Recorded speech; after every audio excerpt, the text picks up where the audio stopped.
السلام علیکم ورحمۃ اللہ وبرکاتہ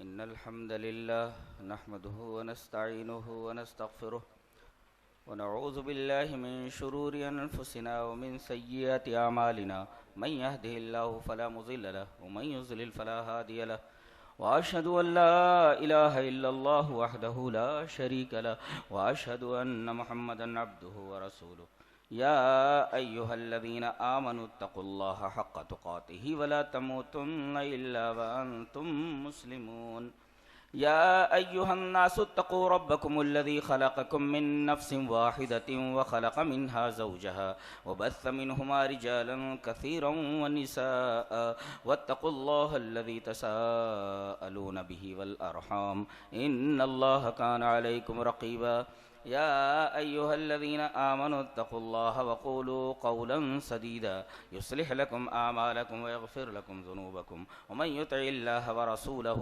فقد فاز فوزا عظيما أما بعد فإن خير الحديث كتاب الله وخير الهدي هدي محمد صلى الله عليه وسلم وشر الأمور محدثاتها وكل محدثة بدعة وكل بدعة ضلالة الضلالة في النار أعوذ بالله من الشيطان الرجيم بسم الله الرحمن الرحيم الله لا إله إلا هو الحي القيوم لا تأخذه سنة ولا نوم له ما في السماوات وما في الأرض من ذا الذي يشفع عنده إلا بإذنه يعلم ما بين أيديهم وما خلفهم ولا يحيطون بشيء من علمه إلا بما شاء وسع كرسيه السماوات والأرض ولا يؤوده حفظهما وهو العلي العظيم امیر محترم محترمی ناظم اجلاس، اس مبارک محفل میں جلوہ افروز حضرات علماء کرام، محترم بزرگوں، نوجوان بھائیوں، پیارے بچوں، خواتین اسلام، آیت الکرسی کی تفسیر پیش خدمت ہے۔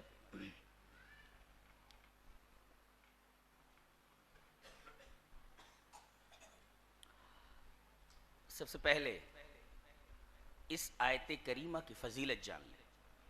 فضیلت پر ابی بن کعب رضی اللہ تعالیٰ عنہ سے مروی یہ روایت اس طرح: وعن ابی بن کعب رضی اللہ تعالیٰ عنہ قال قال رسول اللہ صلی اللہ علیہ وسلم یا ابا المنذر اتدری ای آیت من کتاب اللہ معک اعظم؟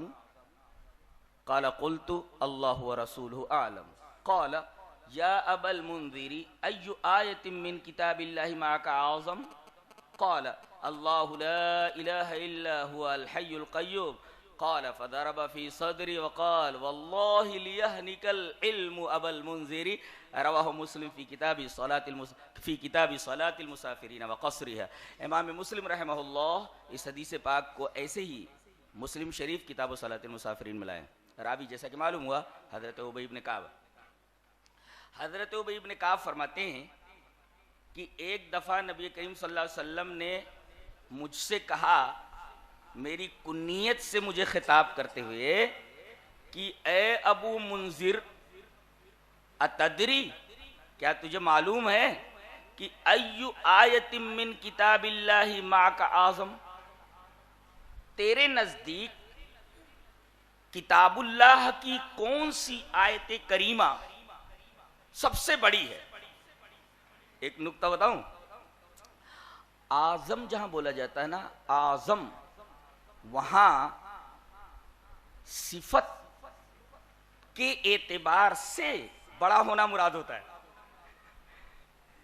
تعداد کے اعتبار سے نہیں، اس لیے کہ یہاں اعظم کا لفظ ہے۔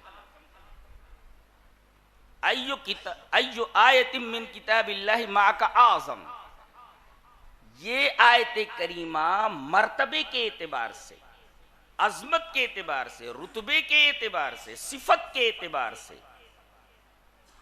قرآن حکیم کی تمام آیتوں سے زیادہ عظیم ہے۔ اب اتبعوا السواد الاعظم کا مطلب نکال لیجیے، اگر اس کو صحیح بھی مان لیا جائے تو اس سے مراد اہل الحدیث ہیں، اس لیے کہ اعظم صفت پر دلالت کرتا ہے، نہ کہ عدد پر۔ ہم بہت زیادہ ہیں، اس وجہ سے ہم اکبر ہیں، یہ مطلب ہی نہیں ہے اس حدیث پاک کا، اس حدیث کا۔ بہرحال ایک نکتہ تھا، تو کہہ رہے ہیں اتدری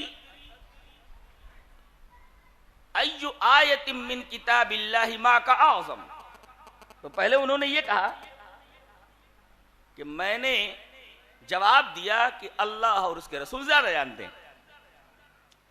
نبی کریم صلی اللہ علیہ وسلم نے پھر ان سے پوچھا اے ابو المنذر، تیرے نزدیک قرآن حکیم کی آیتوں میں سے کون سی آیت زیادہ عظیم ہے؟ میں نے جواب دیا کہ اللہ کے رسول، میرے نزدیک اللہ لا الہ الا ہوا الحی القیوم یعنی آیت الکرسی زیادہ عظیم ہے۔ تو آپ نے میرے سینے کے اوپر ہاتھ مارا اور تحسین کے طور پر یہ فرمایا اے ابو المنذر تیرا علم تجھے مبارک ہو۔ یہ اس آیت کریمہ کی فضیلت ہے کہ یہ قرآن حکیم کی تمام آیتوں میں سب سے عظیم آیت ہے۔ ایک نکتہ یہ بھی ملا کہ قرآن حکیم کی تمام آیتیں عظیم ہیں، مگر مرتبے کے اعتبار سے اگر کمپیر کیا جائے تو بعض آیتیں بعض سے زیادہ عظیم ہیں، جیسا کہ یہ حدیث پاک بتاتی ہے۔ یہ اس آیت کریمہ کی فضیلت۔ ایک فضیلت اور دیکھ لیں، روایت اس طرح وعن ابی امامۃ رضی اللہ تعالی عنہ قال قال رسول اللہ صلی اللہ علیہ وسلم من قرأ آیت الکرسی فی دبر کل صلاة مکتوبۃ لم یمنعہ من دخول الجنۃ الا یموت نوع آخر فی دبر الصلوات، رواہ النسائی فی سنن الکبریٰ۔ حضرت امام نسائی رحمہ اللہ سنن کبریٰ کے اندر یہ روایت اسی طرح لائے ہیں، اور راوی حضرت ابو امامہ حضرت ابو امامہ فرماتے ہیں کہ نبی اکرم صلی اللہ علیہ وسلم نے ارشاد فرمایا جو شخص ہر نماز کے بعد، ہر فرض نماز کے بعد آیت الکرسی پڑھے تو اسے جنت میں داخل ہونے سے کوئی چیز نہیں روک سکتی سوائے موت کے، مرا کہ جنت میں پہنچ گیا۔ یہ روایت ہے۔ علامہ البانی اس طرح کی حدیثوں کو حسن بولتے ہیں،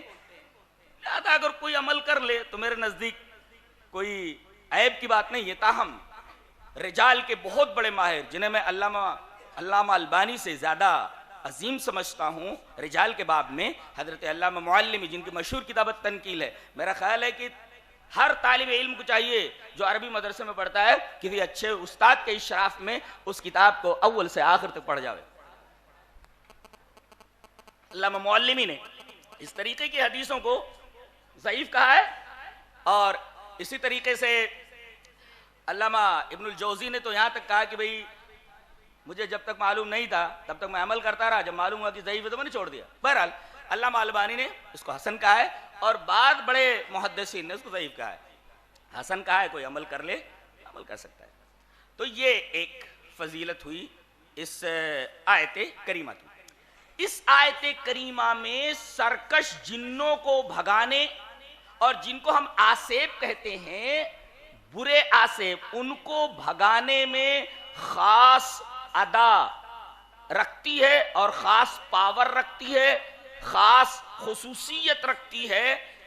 دلیل یہ حدیث پاک وعن ابی ہریرہ رضی اللہ تعالی عنہ قال وکلنی رسول اللہ صلی اللہ علیہ وسلم بحفظ زکاة رمضان فأتانی آت فجعل يحث من الطعام فأخذته فقلت لا أرفعنك إلى رسول الله صلى الله عليه وسلم فذكر الحديث فقال إذا أويت إلى فراشك فقرأ آية الكرسي لن يزال عليك من الله حافظ ولا يقربك شيطان حتى تصبح فقال النبي صلى الله عليه وسلم صدقك وهو كذوب ذاك شيطان رواه البخاری فی کتاب بدیع الخلق۔ حضرت امام بخاری رحمہ اللہ بخاری شریف کتاب بدیع الخلق کے اندر یہ روایت اسی طرح لائے، راوی جیسا کہ معلوم ہوا حضرت ابو ہریرہ ہیں۔ حضرت ابو ہریرہ فرماتے ہیں کہ نبی اکرم صلی اللہ علیہ وسلم نے مجھے رمضان میں جو غلے کے طور پر یا بہت ساری چیزیں جو زکوٰۃ کے نام پر آتی تھیں وہ مسجد میں جمع ہوتی تھی، اس پر نگراں کے طور پر مجھے مقرر کر دیا گیا تھا، تو اس نگرانی کر کوئی چور اچکا زکوٰۃ کا یہ مال لے کر بھاگ نہ جائے۔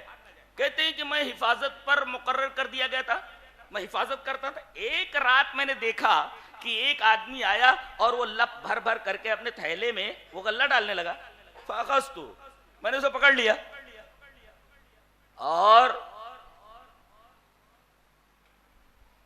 جب میں نے اسے پکڑا تو کہا کہ میرے بال بچے ہیں، ایسا ہے ویسا ہے. اس نے اپنی غریبی بتائی، میں نے چھوڑ دیا. نبی کریم صلی اللہ علیہ وسلم سے آ کر کے ذکر کیا کہ اللہ کے رسول چوری کرتے ہوئے پکڑا گیا، میں نے چھوڑ دیا. غریب آدمی تھا اور کہہ کر کے گیا کہ اب نہیں آؤں گا. رسول اللہ صلی اللہ علیہ وسلم فرمایا ضرور آئے گا. پھر آیا. رسول اللہ صلی اللہ علیہ وسلم نے جیسا کہا تھا ویسے ہی ہوا. دوسری مرتبہ بھی آیا، وعدہ کرنے کے بعد بھی پکڑ لیا. کہا کہ بیٹا اب میں تجھے چھوڑنے والا نہیں. لَأَرْفَعَنَّكَ إِلَىٰ رَسُولِ اللَّهِ صلی اللہ علیہ وسلم، اب تو میں تجھے رسول اللہ صلی اللہ علیہ وسلم کے پاس لے کر چلوں گا ہی. اب تیری کیا درگت بنتی ہے یہ رسول بتائیں گے. کہا کہ اگر ایک دین کی بات بتا دوں تو مجھے چھوڑ دو گے؟ کہا کہ شیطان اور دین کی بات.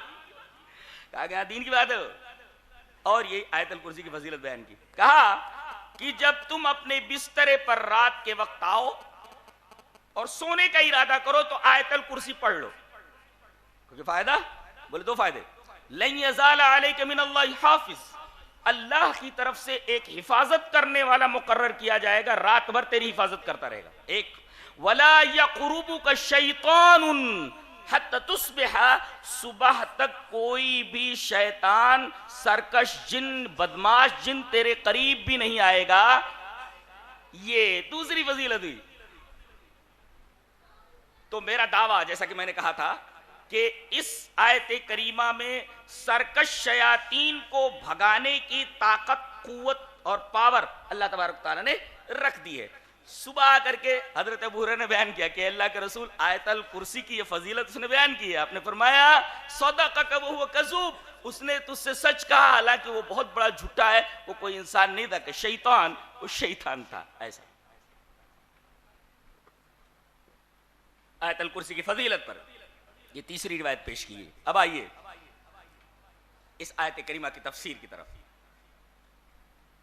سب سے پہلے لفظ اللہ ہے، اللہ اکبر. سب سے پہلے یہ لفظ اس آیت کریمہ میں کیوں لایا گیا؟ ارے کائنات کی روح ہے یہ. اگر بدن میں روح رہتی ہے تو آدمی چلتا ہے، پھرتا ہے، بولتا ہے، کھاتا ہے، پیتا ہے، شادی کرتا ہے، کاروبار کرتا ہے. لیکن یہی روح اگر بدن سے نکل جائے تو اسے مٹی کے حوالے کر دیا جاتا ہے. یہ لفظ در حقیقت کائنات کی روح ہے. روح اس کا مطلب یہ ہے کہ ہر چیز میں روح ہے، کائنات میں بھی روح ہے. اور روح نکل جائے تو وہ چیز ڈیڈ ہو جاتی ہے، مردہ ہو جاتی ہے. کائنات کی روح یہی لفظ ہے. دلیل یہ حدیث پاک. وان انس بن مالک رضی اللہ تعالی عنہ قال قال رسول اللہ صلی اللہ علیہ وسلم لا تقوم الساعة حتى لا يقال في الارض اللہ اللہ. رواہ الترمذی فی کتاب الفتن. حضرت امام ترمذی رحمہ اللہ اس حدیث پاک کو ایسے ہی کتاب الفتن کے اندر لائے ہیں. راوی حضرت انس بن مالک ہے. وہ فرماتے ہیں کہ نبی اکرم صلی اللہ علیہ وسلم نے ارشاد فرمایا کہ قیامت اس وقت تک قائم نہیں ہوگی جب تک کہ زمین پر ایک شخص بھی اللہ اللہ کہنے والا رہے گا. یہاں ٹھہر کر ایک مسئلے کو سمجھ لیں. مسئلہ عقیدے کا ہے کہ کیا اسم الجلالہ اللہ اللہ یا اسم ضمیر ہو کو مفردن ورد اس کا کیا جا سکتا ہے؟ اللہ اللہ اللہ اللہ ہو کیا ایسا کیا جا سکتا ہے؟ یہ سب صوفیہ کے طریق ہیں. اسم الجلالہ کو پڑھتے ہوئے خاص قسم کا ضرب لگانا یا اسم ضمیر جو راجع ہوتی اسم الجلالہ کی طرف، اللہ کی طرف، اس کو ہو کرتے ہوئے خاص انداز سے اس کو پڑھنا، گلے سے نکالنا، ناک سے نکالنا، یہ ساری کی ساری بدعتیں ہیں. ان تمام چیزوں سے دور رہا جائے. اسلام سے اس کا کوئی تعلق نہیں. اللہ اللہ کا کیا مطلب ہے؟ جب اللہ اللہ نہیں کہنا ہے تو یہاں لفظ اللہ اللہ کیوں آیا؟ اس کی تشریح ایک دوسری حدیث میں جسے امام احمد بن حنبل رحمہ اللہ مسند احمد کے اندر لائے. روایت بالکل اسی طرح ہے اور وہ روایت شرح کرتی ہے ترمذی کی اس روایت کی. روایت اس طرح وعن انس بن مالک رضی اللہ تعالی عنہ قال قال رسول اللہ صلی اللہ علیہ وسلم لا تقوم الساعة حتى لا يقال في الارض لا الہ الا اللہ. رواہ احمد فی مسندی. حضرت امام احمد بن حنبل رحمہ اللہ اس حدیث کو ایسے ہی مسند احمد کے اندر لائے. راوی وہی ہیں. حضرت انس فرماتے ہیں کہ رسول اللہ صلی اللہ علیہ وسلم نے ارشاد فرمایا کہ قیامت اس وقت تک قائم نہیں ہوگی جب تک کہ زمین میں ایک بھی آدمی لا الہ الا اللہ کہنے والا رہے گا. اس کا مطلب یہ کہ اللہ اللہ سے مراد لا الہ الا اللہ ہے، نہ کہ اسم الجلالہ کا ورد اور اس میں ضمیر کا ورد. اس کا مطلب جب تک لا الہ الا اللہ پڑھنے والا موجود ہے، ایک بھی موحد موجود ہے، ایک بھی توحید پر کاربند شخص موجود ہے، تب تک قیامت قائم نہیں ہوگی. اور ایک آدمی بھی توحید پر کاربند نہیں رہا، اللہ تبارک و تعالی اسرافیل کو حکم دے گا اور وہ سور میں پھونک ڈال دیں گے، قیامت نازل ہو جائے گی. اس لیے کہ اب اس کائنات کو باقی نہیں رکھا جائے گا، اس کی روح ہی باقی نہیں رہی نا. تو ہمارا دعویٰ ثابت ہوا کہ لا الہ الا اللہ توحید در حقیقت اس کائنات کی روح ہے. جب تک ایک بھی موحد توحید پر کاربند رہے گا قیامت نہیں آئے گی، اور ایک بھی آدمی نہیں رہا تو روح نکل گئی. لہذا اب کائنات ڈیڈ ہے، سورہ اسرافیل کے حوالے کر دی گئی، اس کائنات کے اوپر سور وارد کر دیا گیا اور پوری کائنات درہم برہم. ہمارا مدعا ثابت ہوا کہ لفظ اللہ اس کائنات کی روح ہے، مراد لا الہ الا اللہ توحید.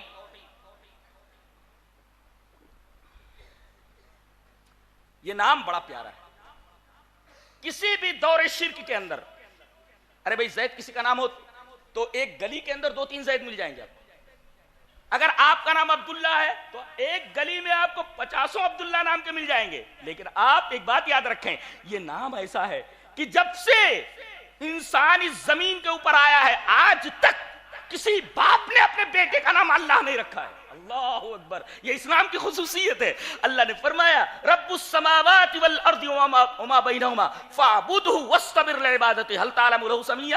عجیب بات ہے اور عجیب آیت کریمہ ہے. توحید کی تینوں قسموں کو بیان کر دیا گیا. توحید کی 3 قسمیں، توحید ربوبیت، توحید الوہیت یعنی توحید عبادت، اور توحید اسماء و صفات. اللہ تبارک و تعالی نے اس آیت کریمہ کے اندر تینوں توحیدوں کو بیان کر دیا ہے. رب السماوات والارض وما بینہما، اللہ تمام آسمانوں کا رب، تمام زمینوں کا رب، آسمان اور زمینوں کے درمیان جو چیزیں ہیں ان کا رب. یہ تو ہوا توحید ربوبیت. اور فاعبدہ واصطبر لعبادتہ، اللہ ہی کی عبادت کر اور اسی کی عبادت پر جمع رہے، یہ توحید عبادت ہے. اور ہل تعلم لہ سمیہ، کیا اللہ تبارک و تعالیٰ کا کوئی ہم نام جانتے ہو کہ کسی نے اپنے بیٹے کا نام اللہ رکھا ہو؟ یہ توحید اسماء و صفات ہے. یہ آیت کریمہ بتاتی ہے سورہ مریم کی کہ جب سے انسان اس زمین کے اوپر آیا ہے کسی باپ نے، کسی انسان نے اپنے بچے کا نام اللہ نہیں رکھا ہے. یہ اتنا عجیب و غریب نام ہے، اتنا پیارا نام ہے اللہ. تو یہ نام کسی نے رکھا ہی نہیں. تو اللہ جس کا یہ نام ہے وہ اپنے نام کے اعتبار سے بھی متفرد ہے، اپنے نام کے اعتبار سے بالکل تنہا ہے، احد ہے اپنے نام کے اعتبار سے بھی. اچھا یہ نام بولے تو کس کا ہے؟ اللہ، اور جو عرش پر مستوی ہے. تو یہ کہ لا الہ الا ہو، اس کے علاوہ کوئی بھی عبادت کے لائق نہیں ہے. یہ بات بتائیے، یہ اللہ جس کو آپ مان رہے ہیں آج تک کسی نے وہ نام نہیں رکھا. یہی جو عرش پر مستوی ہے وہی عبادت کے لائق ہے، اس کے علاوہ کوئی عبادت کے لائق نہیں ہے. یہ دعویٰ ہے. اچھا یہاں ٹھہر کر چند چیزیں جان لیں. آیت 1 ہے لیکن جملے 10 ہیں. آیت 1 جملے 10 ہیں اور یہ پہلا جملہ دعویٰ ہے اور باقی 9 جملے اسی دعوے کی دلیل ہیں. دعویٰ یہ ہے کہ اللہ کے علاوہ کوئی عبادت کے لائق نہیں، یہ دعویٰ ہے. پہلی آیت دعویٰ ہے اور 9 جو جملے بعد میں آ رہے ہیں اسی دعوے کی دلیل ہے کہ اللہ کے علاوہ کوئی عبادت کے لائق کیوں نہیں ہے. وہ دلائل آگے دیے گئے. تو آیت 1 ہے، جملے 10 ہیں. پہلی آیت دعویٰ ہے، باقی 9 آیتیں اسی دعوے کی دلیل ہیں. ایک بات تو خاص اس آیت کریمہ میں ہے. اور دوسری خاص بات، اس پوری آیت کریمہ میں اللہ تبارک و تعالیٰ کے 5 اسماء حسنہ بیان کیے گئے اور 20 زائد صفات ہیں. پہلا نام الہ، دوسرا نام الحی، تیسرا نام القیوم، چوتھا العلی، پانچواں العظیم. یہ 5 نام ہے، 5 اسماء ہیں جو اس آیت کریمہ میں 5 اسماء ہیں. بقیہ 20 سے زائد صفات ہیں جن پر ہم ابھی بحث کریں گے. یہ دوسری بات معلوم. تیسری بات خاص طور سے یہ سمجھیں کہ علامہ ابن تیمیہ رحمۃ اللہ علیہ نے فرمایا کہ توحید کی 3 قسمیں ہیں: توحید فی الذات، توحید فی الصفات، توحید فی الطلب. اگر توحید فی ذات کو دیکھنا ہے تو سورہ اخلاص پڑھے، اور توحید فی صفات کو دیکھنا ہے تو آیت الکرسی پڑھے، اور توحید فی طلب کو دیکھنا ہے تو وہ سورہ فاتحہ پڑھے۔ توحید فی ذات دیکھنی ہے تو سورہ اخلاص پڑھے، اور توحید فی صفات دیکھنی ہے تو آیت الکرسی پڑھے، اور توحید فی طلب کا مشاہدہ کرنا ہے تو سورہ فاتحہ پڑھے۔ اب ان تینوں کا مطلب سمجھ لیں۔ توحید فی ذات کا مطلب اللہ کون ہے؟ کوئی پوچھے یہ عبادت کرنی ہے کس کی؟ اللہ کی۔ کون ہے؟ کون ہے؟ تو تعارف کرایا گیا، قل هو اللہ احد۔ اللہ، ابھی میرا اسی کے اوپر ایک لیکچر ہوا ہے، انٹرنیٹ کے اوپر آ چکا ہے جی۔ اللہ کون ہے؟ اسی سورہ اخلاص کی تفسیر ہے۔ تو اللہ کون ہے یہ کون بتاتا ہے؟ سورہ اخلاص بتاتی ہے کہ اللہ کون، اور آیت الکرسی بتاتی ہے اللہ کیسا۔ ٹھہرو، ابھی کیسا میں نے کہہ دیا ہے، یہ کیف مجھول ہے۔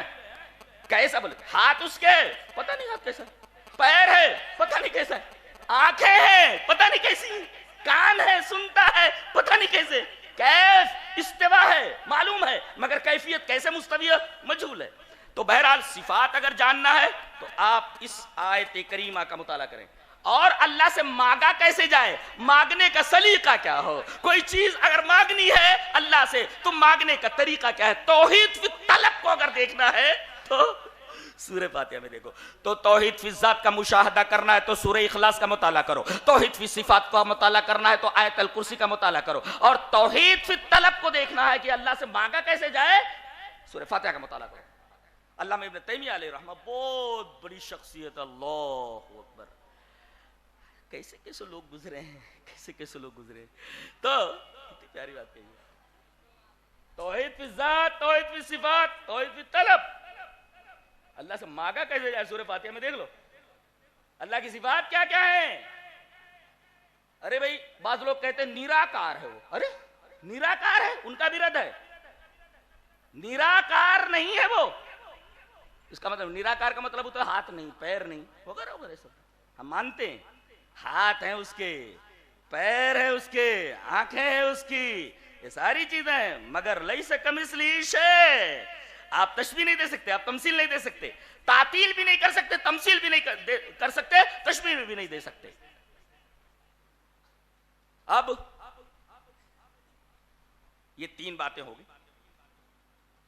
دعویٰ کیا ہے؟ اب ہم دعوے پر آتے ہیں۔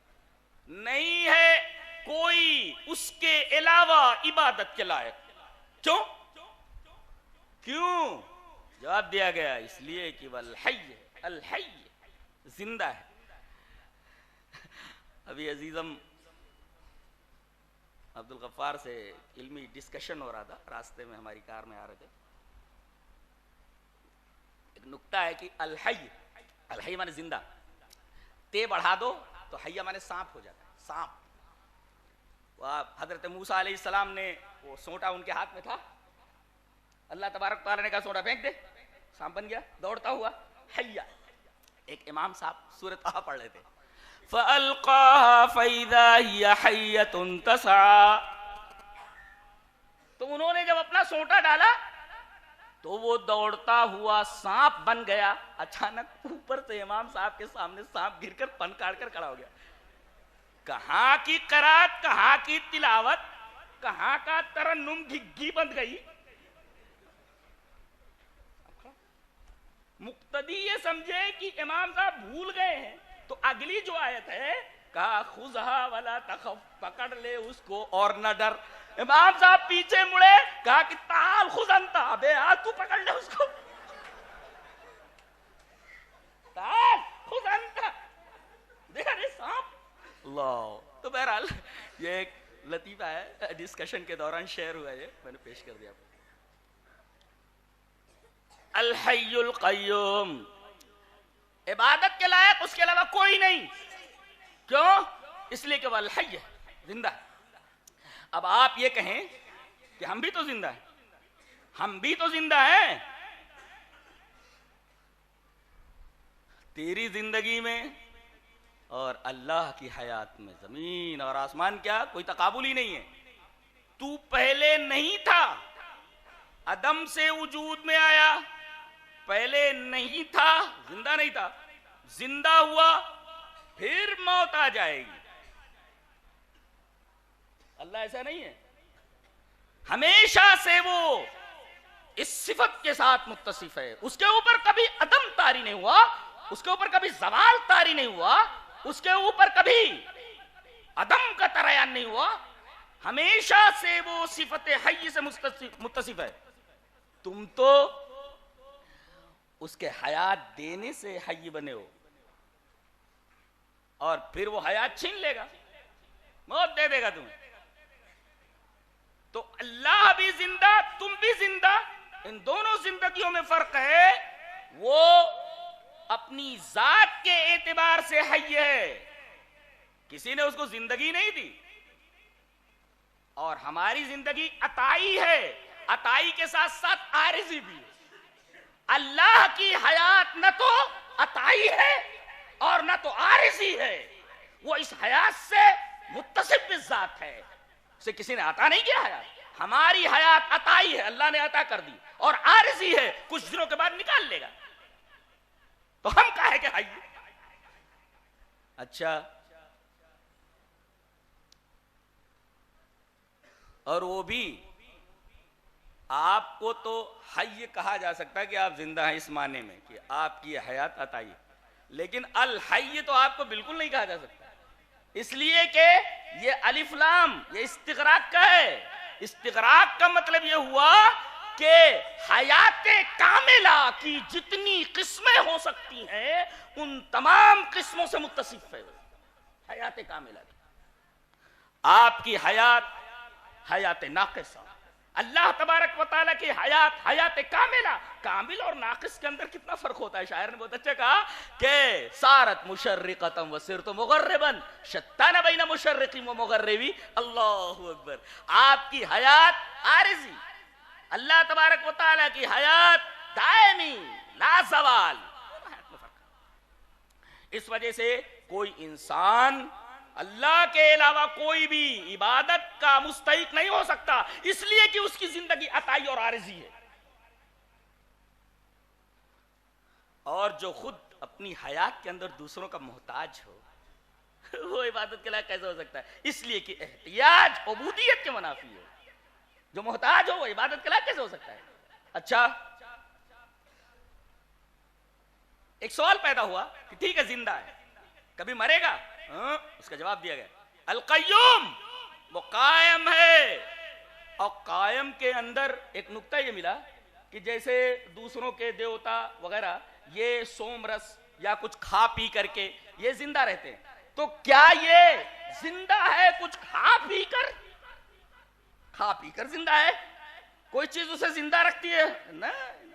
القیوم، وہ قائم بالذات، قائم بے نفسی ہے، اور المقیم لگے رہی ہے، یعنی خود تو قائم ہے ہی اور دوسروں کے قائم کرنے کا سبب بھی ہے، اس کا خالق ہے، وہ اس کے اوپر کبھی موت نہیں آئے گی، تو خود قائم ہے، خود قائم ہے، اس کو کبھی موت نہیں آئے گی۔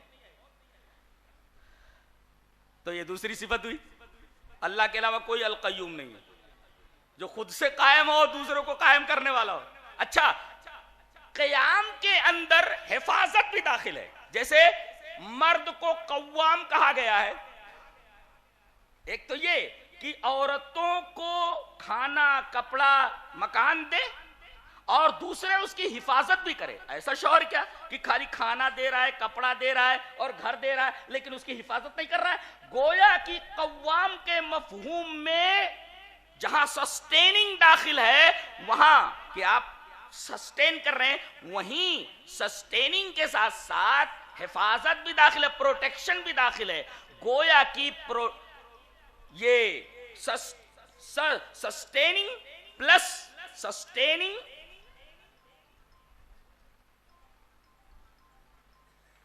اٹھاؤ بھائی،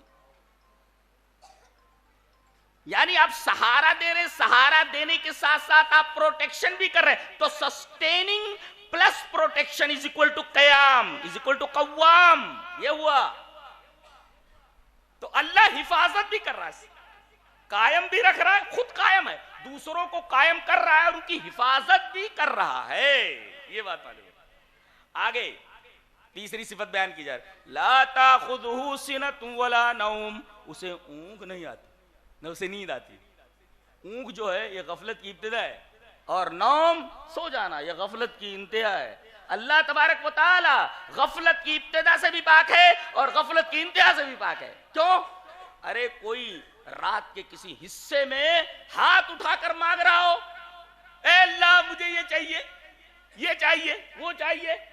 اب ایسا خدا جو سو رہا ہو جو اونگ میں ہو وہ اس کی بات کیسے سنے گا؟ اس کی حفاظت کیسے کرے گا؟ دعا مانگ رہا ہے اے اللہ مجھے چاہیے میں اس مصیبت میں. ارے جب وہ اونگ رہا ہے جب وہ سو رہا ہے تو اس کی حفاظت کیسے کرے گا؟ گویا کہ قیوم کی وضاحت کے لیے یہ باتیں لائی گئی آگے. اچھا ایک نکتہ اور، ایک اونگ اختیاری ہوتی ہے اور ایک اضطراری ہوتی ہے. تھکان بہت زیادہ ہے ایسے لے رہا ہے اضطراری طور پر ہے، یعنی اتنا تھکا ہوا ہے دن بھر گھوما ہے دکان کے اندر آیا اور اس کے بعد جو ہے اونگ رہا ہے تو یہ اونگ اضطراری ہے. اللہ اس اونگ سے جو اضطراری ہے اس سے بھی پاک ہے، اس لیے کہ اضطرار کا مطلب یہ ہوا کہ کوئی غالب ہے اور یہ مغلوب ہو گیا. تو اللہ تبارک و تعالی مغلوب نہیں ہو سکتا کہ اسے اونگ مغلوب کر دے، اس لیے کہ مغلوب ہونا یہ الوہیت کے منافی ہے. اور ایک ہوتا ہے اختیاراً اونگنا، نیند نہیں آ رہی ہے جان بوجھ کر اونگ رہا ہوں، یہ جان بوجھ کر اونگ رہا ہے اختیاری ہے. تو اللہ کو اختیاری اونگ کی ضرورت نہیں ہے اور اضطراری اونگ بھی نہیں آتی. ایسے ہی نوم سونا ایک اضطراری ہوتا ہے، آدمی تھک گیا نیند آ گئی یہ اضطراری ہے، نوم نے اس کے اوپر غلبہ حاصل کر لیا. یہ کون سا خدا ہے یہ کون سا الہ ہے جس کے اوپر نیند غالب آ گئی؟ ارے جو مغلوب ہو جائے نیند سے وہ خدا کیسے ہو سکتا ہے؟ وہ الہ کیسے ہو سکتا ہے؟ اور کچھ لوگ ہوتے ہیں کہ وہ ان کو نیند نہیں آتی تو کیا کرتے ہیں گولیاں کھا کر اختیاری طور پر سونے کی کوشش کرتے ہیں یا سوتے بن جاتے ہیں کہ نیند آ جائے. تو اللہ تبارک و تعالی نوم اختیاری، نوم اضطراری، سنت اختیاری، سنا مانے اونگ، ان تمام چیزوں سے پاک ہے. اس لیے کہ اگر وہ اونگنے لگے تو کائنات کا نظام درہم برہم ہو کر کے رہ جائے گا. کوئی اللہ سے مانگ رہا ہے اور وہ سو رہا ہے، کوئی اللہ سے مانگ رہا ہے وہ اونگ رہا ہے. اونگنے میں بات پوری سنائی نہیں دیتی اور نیند میں تو بات پوری ہی سنائی نہیں دیتی.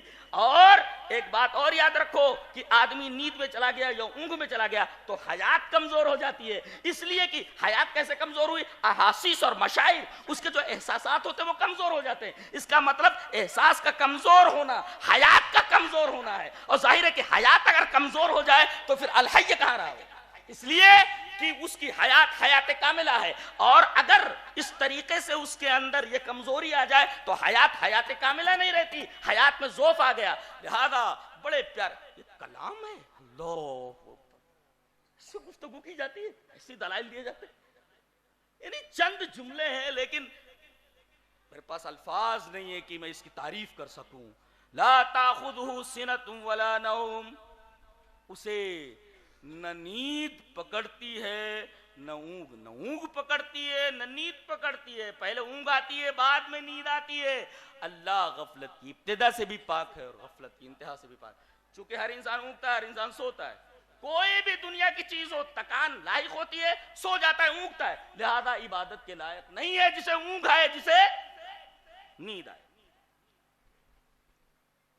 آگے لہو ما فی السماوات وما فی الارض، اسی کی ملکیت ہے کائنات کی ہر شے. پتہ یہ چلا کہ کائنات کی ہر شے اس کی مملوک ہے. اب یہاں عیسائیت کا رد ہوا اس لیے کہ وہ کہتے ہیں کہ عیسیٰ علیہ السلام اللہ کے بیٹے. ارے کائنات کی جب ہر شے مملوک ہے تو ملکیت اور ابنیت دونوں جمع کیسے ہو سکتی ہے؟ ارے کوئی کسی کا مالک ہو تو مالک کے تحت جو مملوک ہے، اور ملکیت اور ابنیت بیٹا ہونا اور ملک ہونا یہ دونوں کے دونوں منافی ایک دوسرے کے. لہذا لہو ما فی السماوات و ما فی الارض سے رد ہوا عیسائیوں کا، اس لیے کہ ملکیت اور ابنیت دونوں ایک جگہ جمع نہیں ہو سکتی. اور کائنات کی ہر شے جب اس کی مملوک ہے اور غلام ہے تو اگر وہ کوئی فیصلہ کرے کوئی تو کیا غلام کو بولنے کا حق ہے کہ تو ایسا کیوں کر رہا ہے؟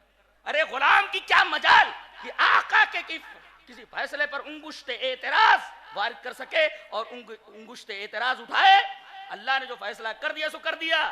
جب کائنات کی ہر شے اس کی مملوک ہے، نبی بھی اس کا مملوک، ولی بھی اس کا مملوک، عالم بھی اس کا مملوک، جاہل بھی اس کا مملوک، سارے کے سارے لوگ اس کے مملوک. انبیاء کا حال تو آپ سمجھ لیں کہ ان کو بھی مرنا ہے، ان کو بھی مرنا ہے. جب ان کے اوپر موت طاری ہوئی، جب انبیاء کے اوپر بھی موت طاری ہوتی تو وہ بھی عبادت کے لائق نہیں رہے، اس لیے کہ عبادت کے لائق وہی ہوتا ہے جو زندہ ہو، جس کے اوپر موت کا طریان ہو وہ عبادت کے لائق نہیں ہوتا. اور نبی کریم صلی اللہ علیہ وسلم کے اوپر موت آ چکی ہے. ایک نکتہ بتاؤں، نبی کریم صلی اللہ علیہ وسلم کا انتقال ہو گیا، آپ کی لاش یا آپ کا جسد مبارک کتنے دنوں تک ایسے رکھا رہ گیا؟ تقریباً 3 دن تک. 3 دن تک.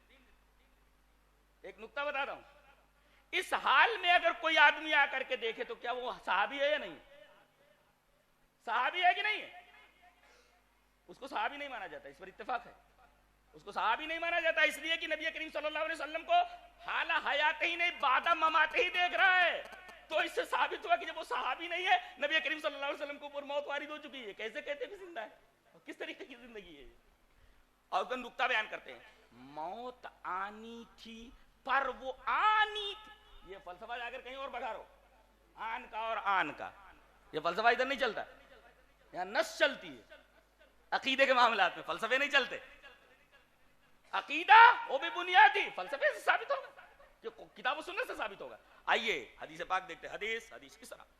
وعن عبداللہ ابن عباس رضی اللہ تعالی عنہما ان ابا بکر خرج وعمر بن الخطاب رضی اللہ تعالی عنہ يكلم الناس فقال اجلس يا عمر فابى عمر ان يجلس فاقبل الناس اليه وتركوا عمر فقال ابو بكر اما بعد فمن كان منكم يعبد محمدا فان محمدا قد مات ومن كان منكم يعبد الله فان الله حي لا يموت. رواه البخاری کی کتاب المغازی. حضرت ابن عباس رضی اللہ تعالیٰ عنہ فرماتے ہیں کہ نبی اکرم صلی اللہ علیہ وسلم کا انتقال ہو گیا، آپ کے اوپر موت طاری ہو گئی.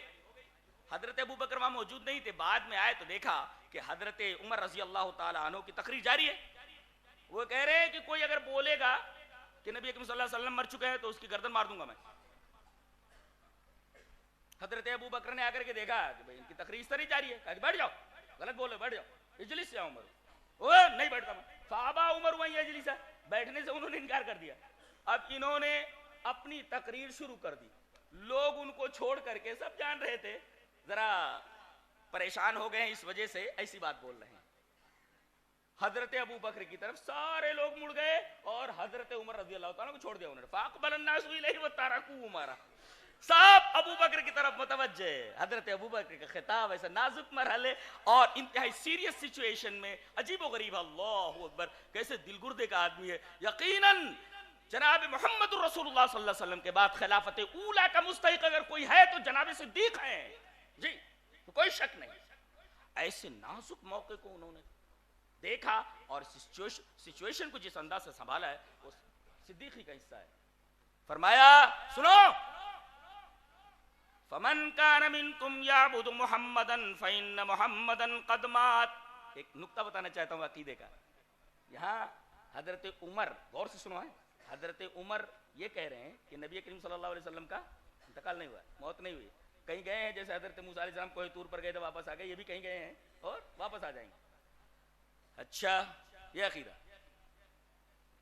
حضرت ابو بکر جو نکتہ پیش، اللہ اکبر، میں تو کہتا ہوں کہ عقیدے کی اتنی بڑی باریکی کو حضرت صدیق کی نگاہ دوربین نے جو سمجھا ہے. آج کل کے بڑے بڑے فقہا جو اپنے آپ کو فقیہ بولتے ہیں اور پتہ نہیں کون کون کی کتابیں پڑھتے پڑھاتے رہتے ہیں، وہ اس باریکی کو نہیں سمجھ سکتے. بھائی دیکھیے حضرت عمر کیا بول رہے ہیں کہ نبی کریم صلی اللہ علیہ وسلم کا انتقال نہیں ہوا.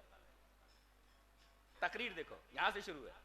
فمن كان منكم يعبد محمدا فإن محمدا قد مات.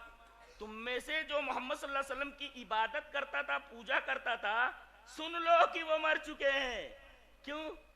ارے اتنا بولنا تھا کہ بھئی تم لوگ جو یہ مان رہے ہو کہ بھئی رسول اللہ صلی اللہ علیہ وسلم کا ایسا معاملہ ہے، وہ مر چکے ہیں، بس بات ختم ہو گئی. عبادت کا لفظ کیوں لایا گیا؟ عبادت کا لفظ کیوں لایا گیا؟ یہ بتانے کے لیے کہ عبادت کا مستحق وہ جو مرے نا، ایک بات ہے، اور دوسری بات یہ معلوم ہوئی کہ جو کوئی عقیدہ رکھے، پھر سے سنو، جو کوئی عقیدہ رکھے کہ جناب محمد رسول اللہ صلی اللہ علیہ وسلم حیات دنیاوی کے ساتھ متصف ہے، وہ مشرک ہے۔ وہ من کان منکم یعبد محمدا فإن محمدا قد مات۔ نہ تو عبادت کا لفظ لانے کی ضرورت نہیں تھی، نقطہ قابل غور ہے۔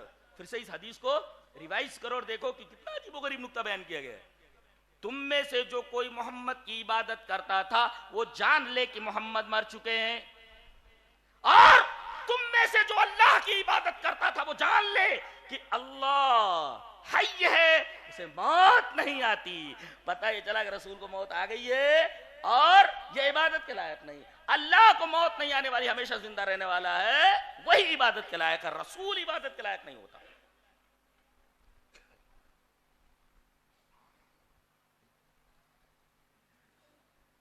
لہو ما فی السماء، ارے جب کائنات کے ہر شے مملوک ہے، کیا مجال کی غلام بول سکے کہ آقا ایسا کیوں کر رہا ہے؟ کسی پیر کو اجازت ہے؟ کسی پیر کے اندر یہ پاور ہے؟ کسی رسول کے اندر یہ پاور ہے کہ وہ بول سکے کہ اے اللہ تو ایسا کیوں کر رہا ہے؟ ارے مملوک کی کیا مجال کہ وہ مالک کے سامنے اس طریقے کی بات کر سکے؟ مملوک مملوک ہے، مالک مالک ہے، آقا آقا ہے، غلام غلام ہے۔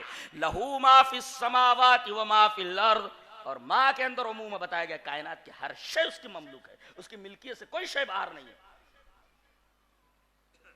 آگے بتایا جا رہا ہے، ٹھیک ہے کوئی صاحب دھوس جمع کر کے اللہ سے کوئی بات منوا سکتے ہیں، بتایا گیا دھوس تو چھوڑو، اللہ جب تک اجازت نہ دے کسی کو بولنے کی اجازت نہیں ہے، سفارش کی اجازت نہیں۔ سفارش کا معنی لوگ غلط لے رہے ہیں۔ سفارش کی 3 شرطیں، لا شفاعت الا باذن اللہ، پہلی شرط۔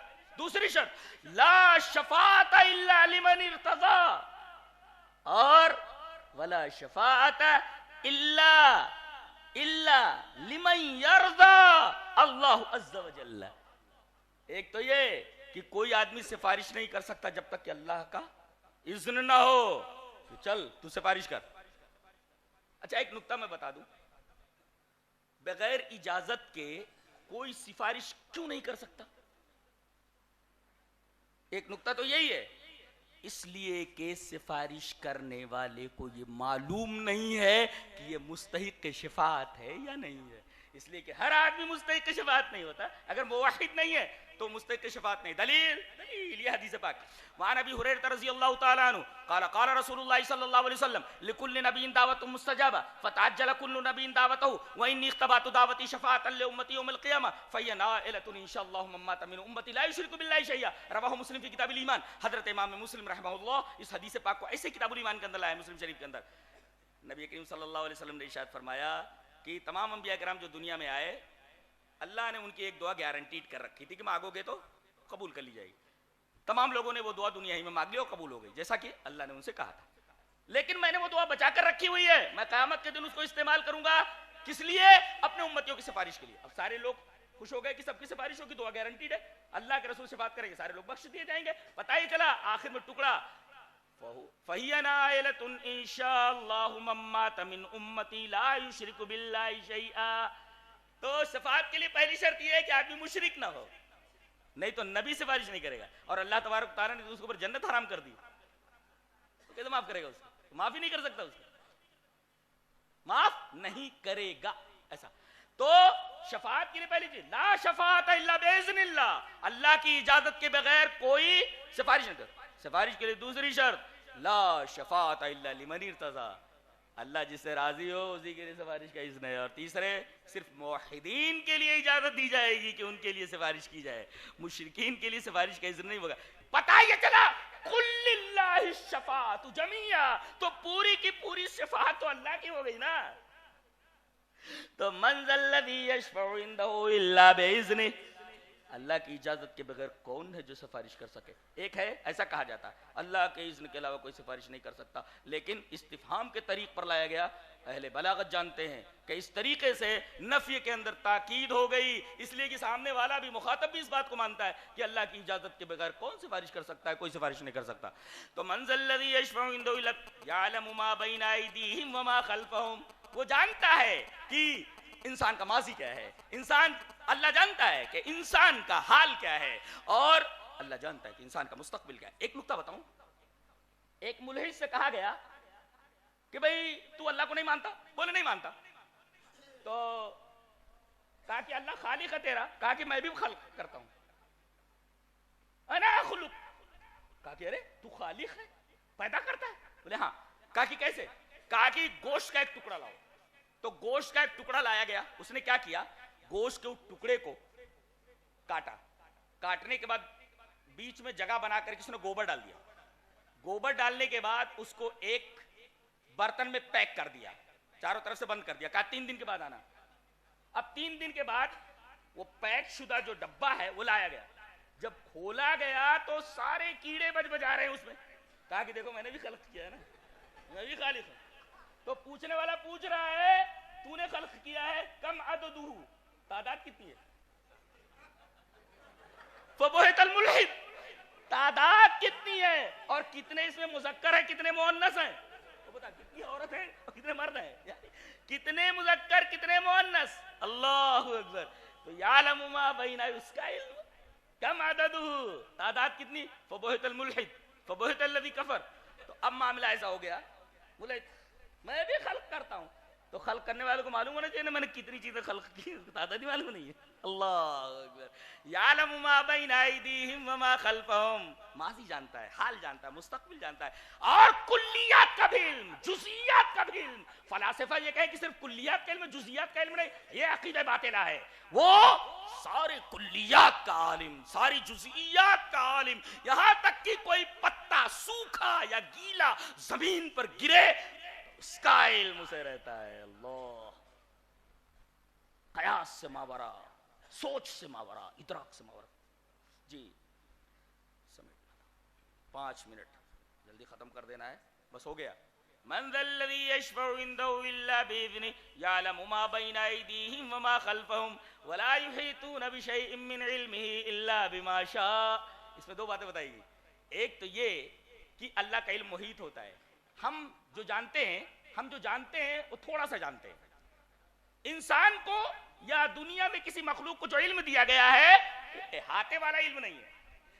ایک آنکھ کے اوپر زندگی میں ڈاکٹر ریسرچ کرتا رہتا ہے، تمام معلومات اس کے بارے میں حاصل نہیں کر سکتا، کوئی دعویٰ نہیں کر سکتا کہ میں نے اس کے اوپر پرفیکٹ ریسرچ کر لیا ہے، اب اس کے اندر کچھ باقی نہیں رہا۔ احاطہ تو ہو ہی نہیں سکتا۔